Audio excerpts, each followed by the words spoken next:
The Hive King. Rendell smiled again, hidden servos moving skin and jaw in place of long faded muscles. Mosk still bowed before him quietly, awaiting command. Keep your blood for now. We want you to leave your battle with the half-men and take up the hunt once more. With carefully concealed pleasure, Rendell noticed how even Mosk's spidery hands stiffened at the news, the misshapen ebony head swinging up to glare at him with tiny yellow eyes. It was rare that his kind showed surprise. The dry voice hissed, "The hunt? The last Etherwalker died by my hand not a decade ago at Tennocht. The witches reported none left in all of our Lord's domain. Scans were done." You will take 2 legions of your cold men to the eastern continent.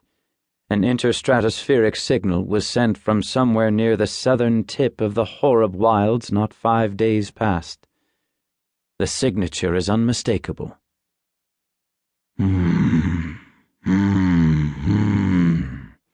Was Mosk's reply, his chewing claws rubbing against each other hungrily. This was how he received news, devouring it like flesh. "This has portent for the Vestigarchy. What does our Lord intend to—" "Our Lord intends to finish the hunt!" boomed Rendell's voice, enhanced by speakers hidden in the steel pillars of the cathedral. Tall windows of ornately cut glass shivered at the sound. Rendell shook his head with fatherly concern, a subtlety entirely lost on this son of a bastard race, and lifted his carnal form into the air on a thick spine of cable, antennae, and steel umbilical tubes. Flooding the nave with crimson light, he spoke in a pure basso that shook dust from the ceiling. "All you need to know is that our ancient enemy still exists. Count yourself lucky that our Lord does not have your limbs pulled from your thorax for failing in the task which you had deigned complete." Mosk stood. He unfolded his subarms with claws extended. "Fail our Lord again, Hive King, and you will pay the price of sour blood." Instead of bristling at the insinuation of weakness, Mosk simply lowered his head and extended his pre-arms, palms up, his species' way of showing subservience. "I will go and do as my Lord has commanded."